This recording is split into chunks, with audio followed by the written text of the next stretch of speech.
Cheers, Rockets fans. Welcome to The Locker Line, an exclusive podcast from the home of the Rockets. Whoa! Sports Talk 790. Rockets!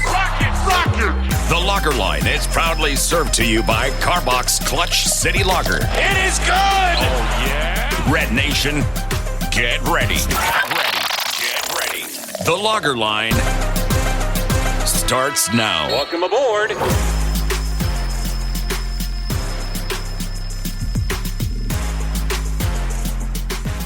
How's it going, everybody?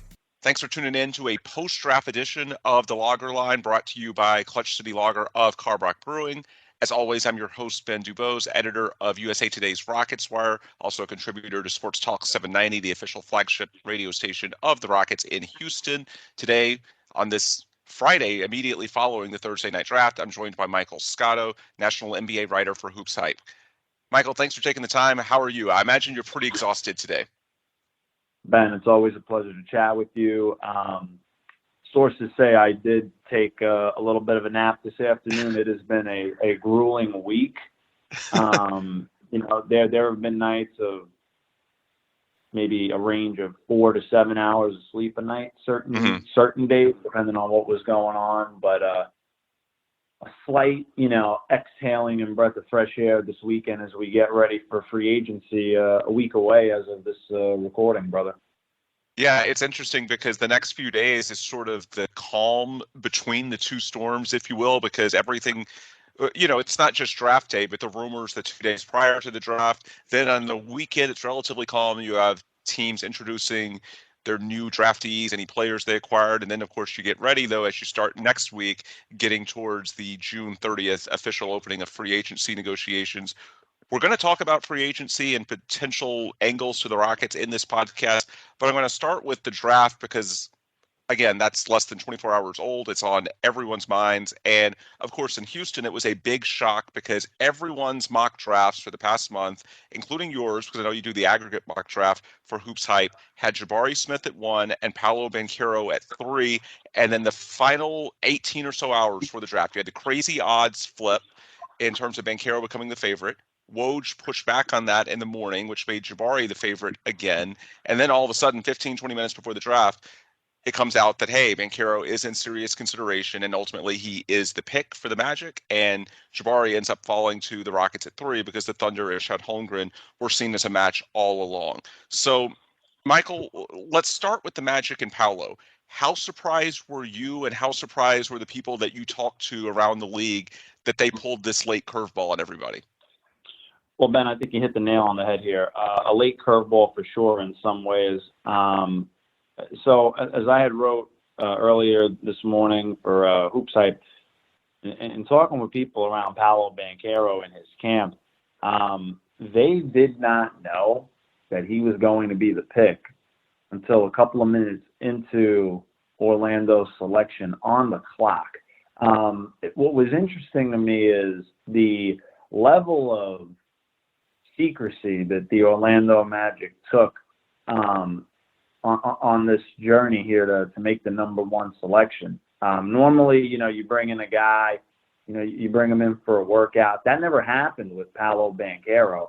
I'm told they were tentatively scheduled to have a visit on Sunday, but that fell through.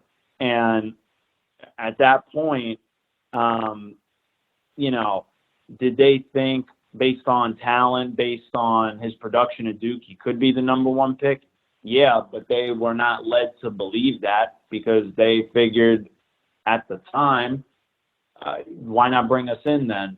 And why not get it done? They were fine with being the number 1 pick. They wanted it if it could be there. They just had doubts about it. And then lo and behold, it happened. I think the thing that's interesting, Ben, is when you started looking at this process when Orlando won on lottery night, you had obviously a lot of Jabari Smith talk, and he only worked out for Orlando and Oklahoma City. And you had Chet Holmgren, who is in a lot of ways the prototypical type of draft pick that Jeff Weltman and John Hammond usually look at, long, athletic, upside guys. And Paolo is the most NBA ready when you talk to NBA executives of the three scouts.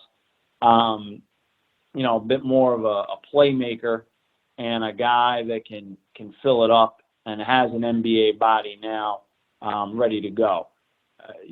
What's going to be curious to see is how it affects Mo Bamba's restricted free agency and if Orlando tenders him a qualifying offer or not. A lot of dominoes are about to start to fall now, and it's going to be interesting to see.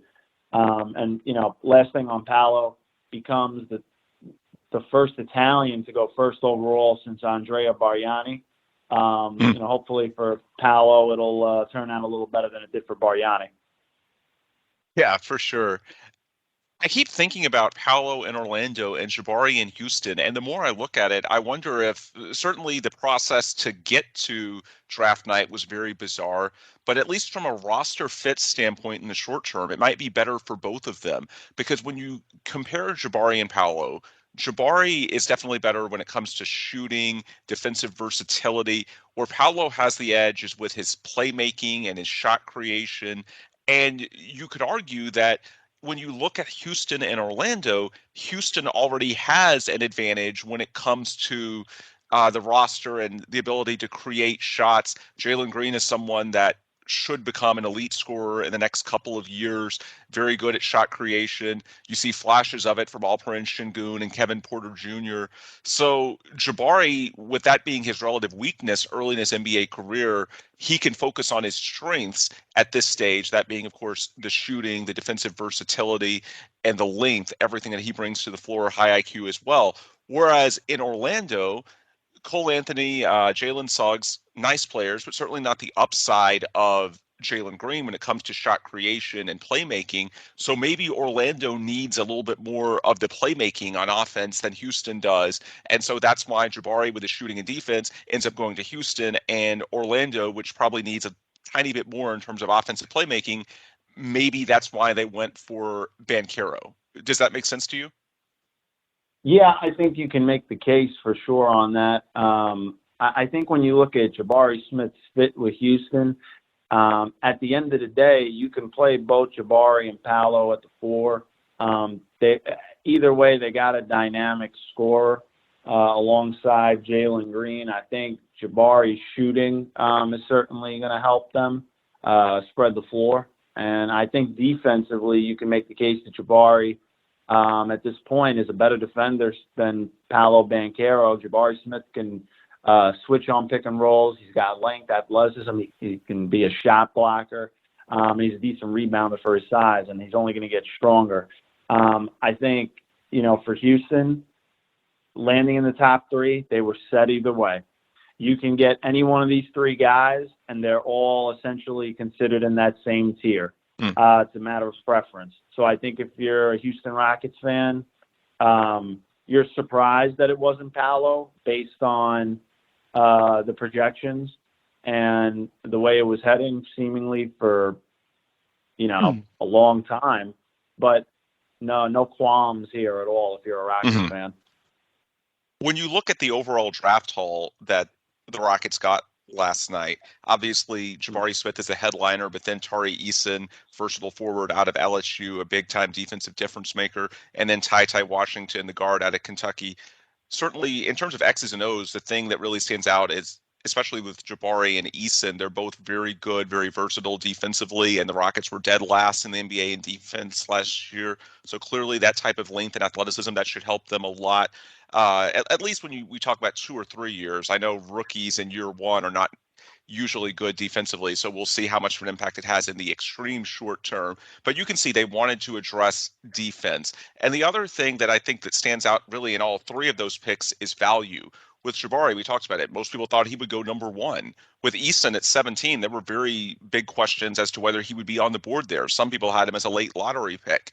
And then TyTy Washington at 29, that's the pick that, it was a series of transactions, but basically resulted from the Christian Wood trade. A lot of people projected TyTy Washington to the Rockets at 17. So when you look at those 3 picks, it feels like, at least relative to the mock drafts, I know you've been doing your aggregate draft the last few weeks, that the Rockets got pretty good value on all of them. I guess, number one, is that a fair assessment? And two, what did you think overall of their haul and whether it makes sense in their rebuild? I think when you start with Jabari Smith, you can make a case they arguably will end up with the best player in the draft when all is said and done. I mean, it's a coin flip for all three of those guys. Then when you look at Tari Eason, he was a guy that they were eyeing for a while. I think his versatility and ability to kind of create athleticism, I think he'd be a good fit in a front court next to Jabari Smith, next to Alperen Şengün. Jabari and Tari Eason can help make up for a little bit of a lack of athleticism from Şengün, who's more of a highly skilled and coordinated IQ guy. He's got good footwork, but not necessarily a guy that I think is going to be an elite shot blocker for the foreseeable future. When you look at TyTy Washington, where they got him, relative to his projected draft value, yes, it's a hit. I do think when that happens, though, when a guy falls that far, there's a reason for it, and you have to look into seeing if anything was going on there behind the scenes, and this is in general, whether there's a medical issue or there's a background concern of some kind. But on paper, certainly for Houston, a really good draft, no question about it. Mm-hmm. And it's one that gives them a lot of options moving forward. Our good friend Kelly Iko of The Athletic reported earlier in the week that KJ Martin, after the draft lottery, approached the Rockets and asked them about a potential trade. He's entering his third season. Understandably, he wants to play more. He's in the second to last year of his contract. Yet, when the Rockets got that top 3 pick, everybody knew they were going to get one of those top front court guys. And now, not only did they get Jabari Smith to start alongside Alperen Şengün, but now you have Tari Eason as another forward along with Jae'Sean Tate to fill some of those bench minutes. And then there's Usman Garuba, who was a first-round draft pick a year ago. So you do sort of wonder about what that means for KJ Martin and whether there's a deal to be had. I think that's something that certainly didn't play out by the draft, but as we get closer to free agency and teams either fill or don't fill their needs with signings, then perhaps KJ Martin is a guy that other teams around the NBA could turn to in the coming weeks as a fit. Seems like he's not thrilled with his long-term situation in Houston, not because there's any bad blood, again, just because of the minutes crunch. But I want to spend the rest of our time talking about free agency because that's what's coming up. Negotiations officially kick off less than a week from now on June 30th. And we'll get to the Rockets specifically in a few minutes. But I want to lead off with Brooklyn because from a Houston perspective, Brooklyn is more impactful because, of course, the Rockets own the next 5 years of first-round draft assets from the Nets, be it picks themselves or pick swap rights, and that traces back to the James Harden trade. And what ends up happening with Kyrie Irving is far more impactful than what's going to happen with the Rockets in free agency or trades, in my opinion, because the Rockets, of course, are going to be relatively quiet to make sure they stay where they are now, which is positioned for salary cap space in 2023. Whereas with Brooklyn, if Kyrie Irving leaves, and then that's the domino that prompts Kevin Durant to speculate and wonder about his future, as we heard reported by Shams Charania and Adrian Wojnarowski this week, then that could have some big-time implications on Houston and those picks that are going to be headed their way from Brooklyn. So I guess, Michael, the first question for you, how realistic do you think it is for Kyrie to actually end up leaving when free agency starts a week from now? I mean, I certainly think there are some tensions there between Kyrie Irving and the Brooklyn Nets. Kyrie hasn't been as available to the Nets as they had hoped. This is a guy who took some time away from the team previously over the years. He did not get vaccinated, which further hindered his ability to play on a team that was going to contend for a title. I know the decision was a personal decision, but at the end of the day, it partially was a reason for James Harden wanting out and the Nets coming up woefully short that year when it comes to expectations. So I don't know. I think that's certainly it's on the table right now with the way things are headed. Time will tell. I still think there's time for both sides to fix it if they want, but there's certainly a a lot of feelings that need to be mended here. I think from a Houston perspective, the fear from fans of the Rockets, and I think it's valid, is that even though certainly you understand the Nets' perspective and the reasons why they are sort of dug in on not giving a long-term deal to Kyrie. When you look at the last couple of years, there have been so many different issues that have prevented him from playing and just having the availability they expected when they signed him in 2019. But I do think that if push comes to shove and the Nets start off free agency knowing that if we let Kyrie go, Kevin Durant may ask out, that may be the impetus to get the Nets to sort of swallow their pride and say, hey, we'll bite the bullet, we'll give this deal, because if not, the whole thing is going to blow up and we're going to lose KD, and then we don't even have our draft picks to rebuild because, of course, they went to Houston for James Harden. So is that a viable scenario that maybe the Nets end up caving simply because of the KD factor? I think it's hard to say that they're going to just give him a 4-year max because of that. Clearly, I think they want to protect themselves somehow with some incentives and tie it into games played. Obviously, if a guy gets injured, though, that makes it tough. That's got to be a conversation they have with KD on the side. But, both those guys came there together, and they knew what they were signing up for when they got Kyrie Irving in the first place, coming off a wild, Boston tenure. And when you look at those two, they've kind of been attached at the hip. So I definitely think that there were some leaks here for a reason to try to move this along. And if not, and there has to be a sign and trade, then, what a turn of events it would be for Brooklyn. And if you're a Houston Rockets fan and after making the Harden trade for all those draft picks, you're looking at that situation in a whole different light potentially. Yeah. Yeah, is that trade, when you talk to people around the league, is that aging a little bit better than maybe people expected 12 to 18 months ago? Because, of course, when it was made, the Rockets, you typically, when there's a star trade in the NBA, see teams opt for a lot more certainty than the Rockets did. The Rockets went way heavy on the draft picks, and there were some people who understandably said, hey, Brooklyn looks like a super team. What if all these picks are in the 20s and you don't end up getting any blue chip asset at all for James Harden, an MVP candidate? But now since then, well, I think first off, James Harden has started physically declining a bit himself, so it's aged well from that perspective. But then you look at the draft picks, they got pick 17 this year, got Tari Eason, a guy who, again, some people mocked into the lottery. And then all of a sudden, the next 5 years of those draft assets, it's a little cloudier from a Brooklyn perspective than anybody would have thought 18 months ago when the trade was made. So is that deal, I know there's still a lot to be determined, but for Rafael Stone, is his choice aging a lot better than maybe some people around the league thought initially that it would? I think the biggest shock was that they didn't keep LeVert and Jared Allen somehow there. Jared Allen's become an all-star. They end up with Şengün. I don't know if he's going to be an all-star one day. I think, the picks portion of it could certainly play out better than people had originally thought. But time is going to tell on that for sure.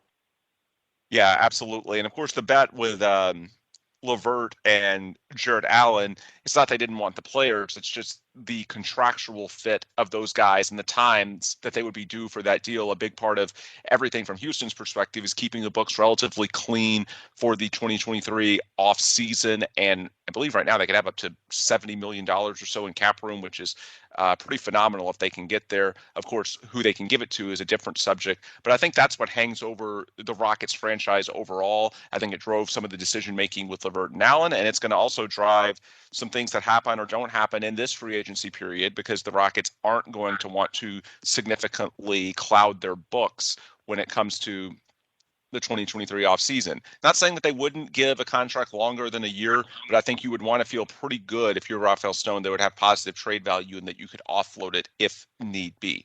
So with that in mind, free agency from a Rockets perspective, we started talking about the Nets because that's just much more headliner. Even in Houston, because of the draft picks, it matters more. In terms of the Rockets themselves, and they're not trying to contend next year. They want to get better, but they're certainly not trying to make a playoff push or anything like that. It's primarily about development of this young core. And while Alperen Şengün is the starting center after the Christian Wood trade, at the same time, I don't think he's someone that you can count on in year two to play 30, 35 minutes a night. As one example, last year for 36 minutes, he averaged 5.2 fouls. So my guess is that they're looking at him probably averaging mid-20s in minutes per game. And if he's capable of more than that, you take that as a bonus. You're not planning on that going in. That in mind, Jonathan Fagan, longtime Rockets beat writer at the Chronicle, reported a few days ago that the Rockets are looking into the market at center to help out Şengün. Of course, the backstory to it is that the Rockets aren't going to invest that heavily, in my opinion, because of that 2023 cap factor that we keep talking about. So my guess is that as the Rockets scour the center market, you see them looking for obviously 1-year deals or maybe 1 year plus a team option. That would be ideal. Or perhaps a bargain basement type signing who maybe you do give 2 or 3 years, but a guy who falls through the cracks a little bit and is willing to sign for a discounted rate relative to expectations right now, because that discounted rate would mean the guy has positive trade value if you need that money later. So, Michael, when you look at the center market, assuming the Rockets are looking into that to sort of help out Alperen Şengün by pairing him with a veteran, is there a name or two that stands out to you that might make sense for the Rockets? I think ideally you would want a veteran guy who would be able to accept the role off the bench and be a mentor. We saw that a little bit with a guy like Robin Lopez of Orlando last year.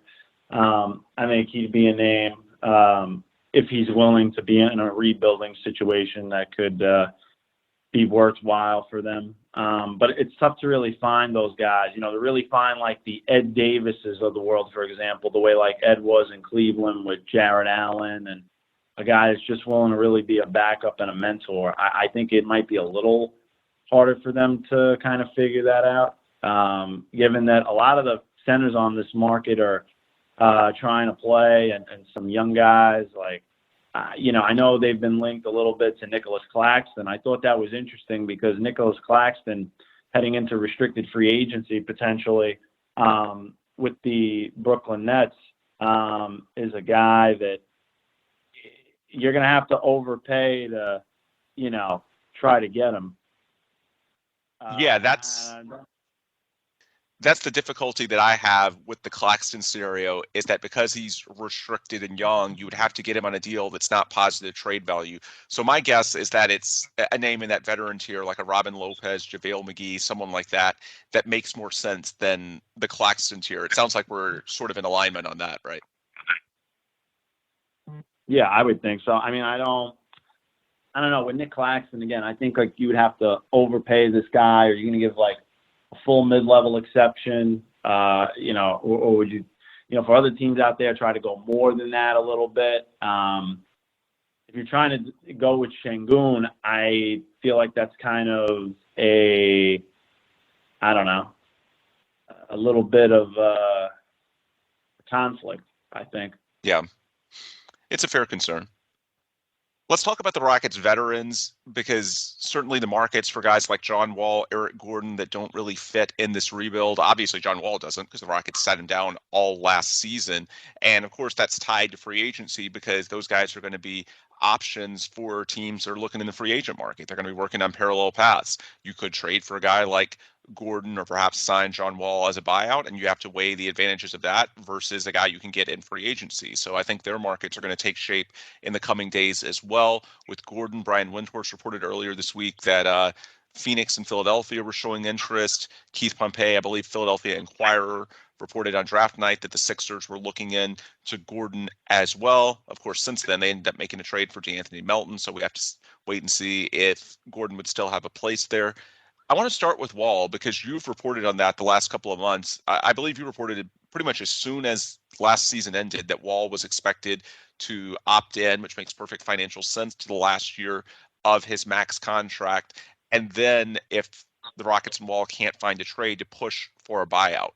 I'm curious about the timing of a buyout, because in my opinion, the John Wall camp has to want this to happen in the next few days, because in terms of teams that might have interest in Wall, it's possible that if he's not available by the start of free agency, they might sign some other floor general at point guard, and then suddenly they're no longer interested in John.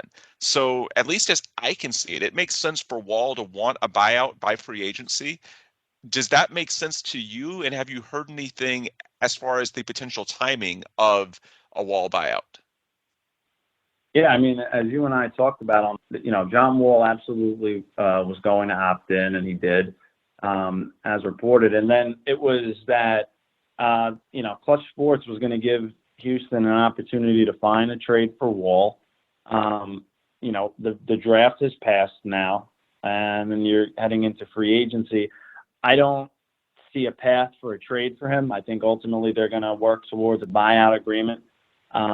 And the question is going to be the timing of when and how much he's willing to give up. But when you look at John Wall, I think the reasoning for trying to get it done before free agency would be if he thinks he can get a type of mid-level offer somewhere, depending on the cap situations from teams, and what he's trying to get back in terms of money or add even more money onto the money that Houston's going to owe him after the buyout. You saw with Kemba Walker, for example, when he did his Oklahoma City Thunder buyout, he gave up a decently substantial amount because he knew he was going to recoup it on the back end with the New York Knicks. I would imagine there's some of that thought process and thinking going on with Wall and Clutch Sports. I think that's going to really kind of determine when he's able to come to terms on a buyout agreement with the Rockets. For Houston, I don't think there's necessarily a rush to do it. I think it would be more on Wall's timeline if he wants to get to a new team quicker. Although there could be a slight financial incentive. I was thinking when you were talking about Wall and a potential mid-level deal, because that might make Houston have to give him less in a buyout. So there could be a slight financial incentive for the Rockets if he's capable of getting some exception money, right? Sorry, say that again? Yeah, I was saying that I think from the Rockets, when you were talking about Wall and exception deals potentially, there might be a slight incentive for the Rockets to consider a buyout prior to free agency, because if Wall gets an exception, then that's less money conceivably that the Rockets would have to pay Wall in the buyout, because of course he'd be made whole by that exception deal. So maybe that's a slight incentive on the Rockets end as well, right? In theory, yes. The question is, can he get that on the market? Fair. Can they? Yep. Do they have a sense that they can get that from a team? And if you're a team, given the fact that Wall hasn't played in a little bit, are you willing to do that, to go that far? That's the question. That's a fair question. I think the market should be a lot more lucrative for Eric Gordon. Certainly he played last year, played very well. Some of the best true shooting numbers, field goal percentage, 3-point percentage of his entire NBA career, 33 years old. Last year of his current contract, there is a team option for the year after that. So there is some further control if a team wants it. And clearly the Rockets believe that, unlike Wall, Gordon can fit in their rebuild in terms of his presence on the court, doesn't need as many touches as Wall does to make an impact. So with his floor spacing and defense, the Rockets view Gordon as someone that can help the development of guys like Jalen Green, Kevin Porter Jr., now Jabari Smith. So I do think that they're open to keeping him. And reading through your reports, Michael, because you've talked about the Eric Gordon trade market going back to the deadline and then again earlier in June leading up to the draft, I'm going to summarize this and you can tell me if I'm wrong, but it feels like what you reported is that the Rockets sort of have just a firm asking price for Gordon, and it's just a matter of, is another team going to meet that? And if they don't, then the Rockets are fine just keeping Gordon in the same role that he was in last year. Is that a fair way to look at this? I think it's fair, because I mean, I would say that, I reported on HoopsHype as well that, a lot of people thought at the trade deadline that Eric Gordon was going to get moved. And, the price was a first-round pick. Now, a first-round pick, there's 30 first-round picks, Ben. And when I talked to executives, I think what was interesting was hearing that Rafael Stone in Houston wanted either a late teens or early 20s kind of pick for Gordon. They could have got a late first-round pick for Gordon, in my estimation, but that wasn't something they were trying to do. And ultimately, they ended up getting that in Christian Wood, because Christian Wood was the guy that, that was the best they can get. They feel they can do better than Gordon. Time will tell on that. Yeah, I think it is interesting that even though Wood is 6 or 7 years younger than Eric Gordon, the Rockets still value Gordon more. And it does make sense from a basketball perspective because he does more of the little things that help you win. I think another thing that sort of depressed the Christian Wood trade market is that really there's only one role in which you can feel comfortable that he's going to be a good player, a rotation player. That's as a small ball center using his gifts as a shooter and athlete.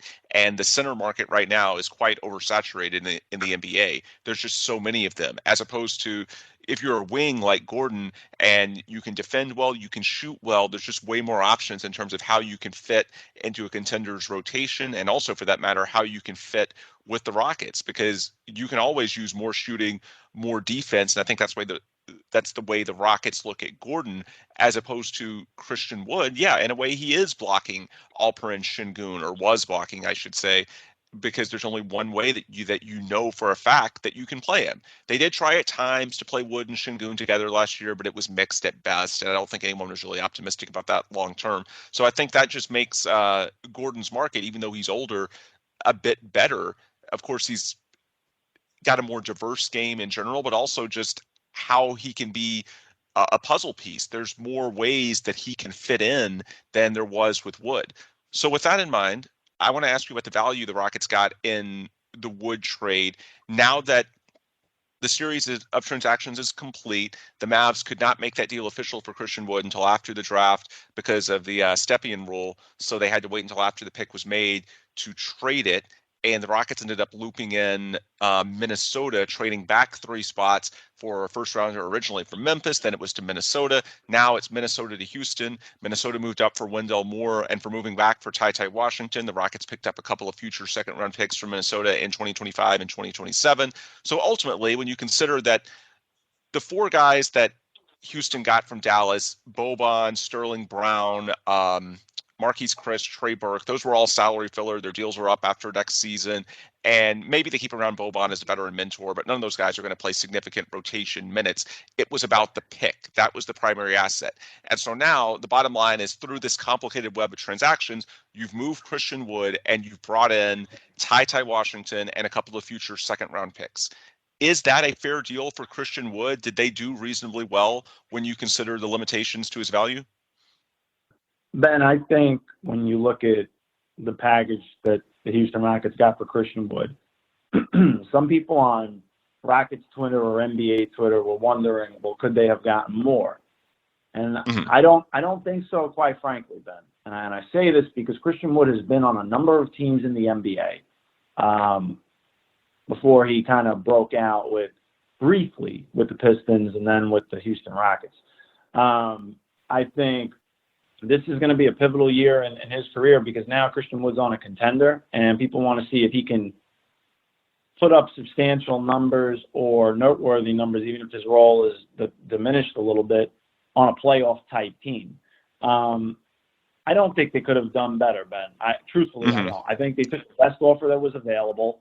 And the fact that they were able to get a late first round pick now, I think was partially due to Dallas trying to really take that next step with Luka, and they've got to figure out Jalen Brunson's free agency here, and with how far they went.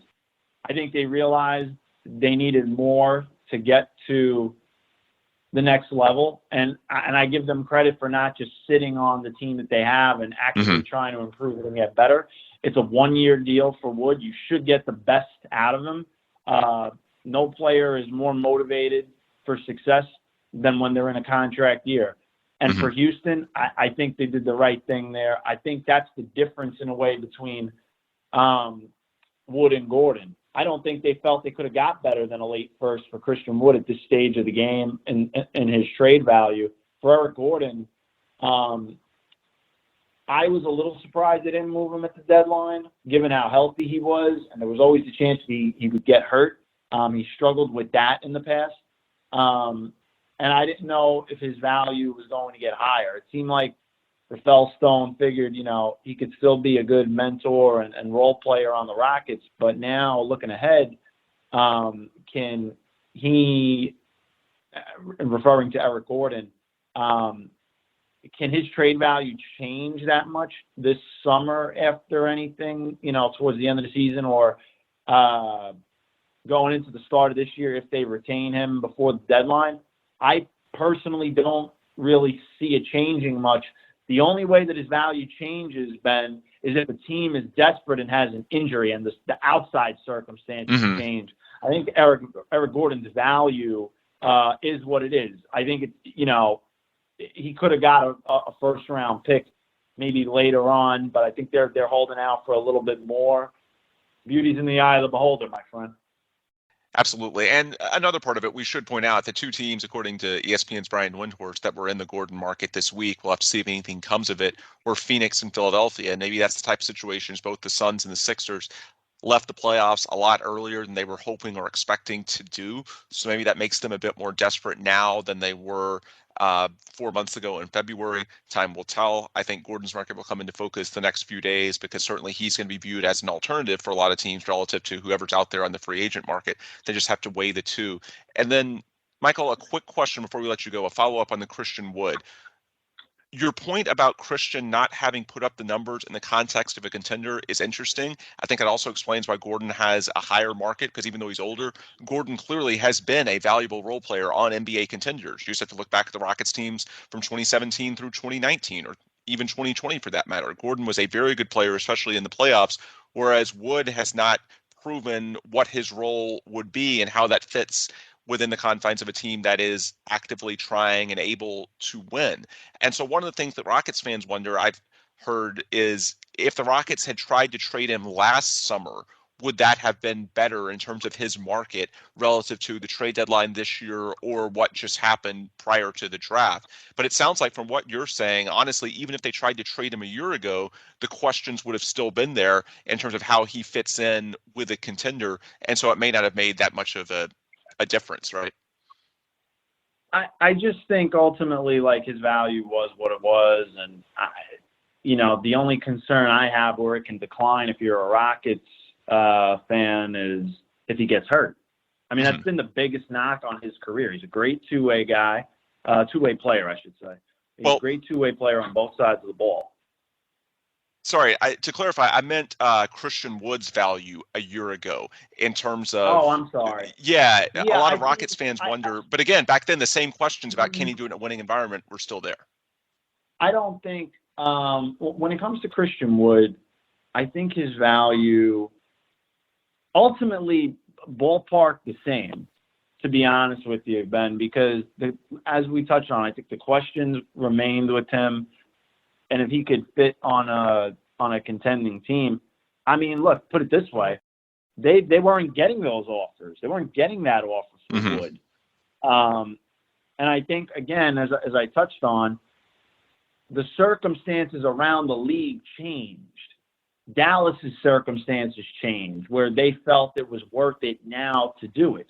Other teams didn't in the past. Sometimes a guy's trade value is dependent on the variables on the outside of an organization in the trade market, and I believe that's what happened with Christian Wood. I don't think to wrap this up, this topic, I don't think that if they traded him a year ago, the return would have netted much more. I don't. That's interesting, and yeah, it makes sense when you lay out what the concerns are from a league-wide perspective. Yeah, it's not like those would have been any different 12 months ago, really. And in terms of his next contract, I mean, whether we're talking 1 or 2 years, that's not really a dramatic difference. We're not talking super long term in terms of how much longer he would have been under club control. So maybe ultimately that's a discussion that's overplayed. His value was what it was, and the Rockets got the best deal they could for him. TyTy Washington, 2 future second-round picks, and now they open up the starting center spot for Alperen Şengün. Michael, this has been great intel. Thanks as always for stopping by. Your Twitter feed, Mike A. Scotto. You work for HoopsHype, hoopshype.com. I'm sure the next week is going to be pretty busy for you in terms of content, right? No question, Ben. I'm going to definitely be doing a lot of NBA intel series with my kind of notebooks and whatnot. I appreciate joining you on the podcast. Always a pleasure. I appreciate the work you do at Rockets Wire and your comprehensive knowledge on the team, being there more on a daily basis, certainly than me and some of the other, national guys out there. But keep doing great work, brother. It's always a pleasure to join you. And it's been an already good start to the off season for the Rockets. I'm curious to see how they're going to supplement that in free agency, and looking forward to reporting on it. Yep, absolutely. I know you'll be busy. We can hear your phone a few times during the podcast vibrating from the text coming in. So I know you're going to have a lot to write about the next week. Hopefully you can get some rest this weekend because, boy, I'm sure the free agency rumor mill is going to crank up early next week. Folks, that's Michael Scotto, NBA writer for HoopsHype. Follow his work at Mike A. Scotto on Twitter and hoopshype.com. As for me, I'm Ben Dubose. Follow me on Twitter at Ben Dubose, the Rockets Wire on Twitter at the Rockets Wire, and the website rocketswire.usatoday.com. As for this podcast, the Lager Line brought to you by Clutch City Lager of Carbach Brewing. You can find that on any of your major podcast distributors. Just search for the Lager Line. Of course, you can also find it at Rockets Wire, as well as Sports Talk 790, sports790.com, the official radio home of the Rockets. With that, we'll sign off. For Mike, I'm Ben. Thanks as always for listening, and please come back soon for another new episode.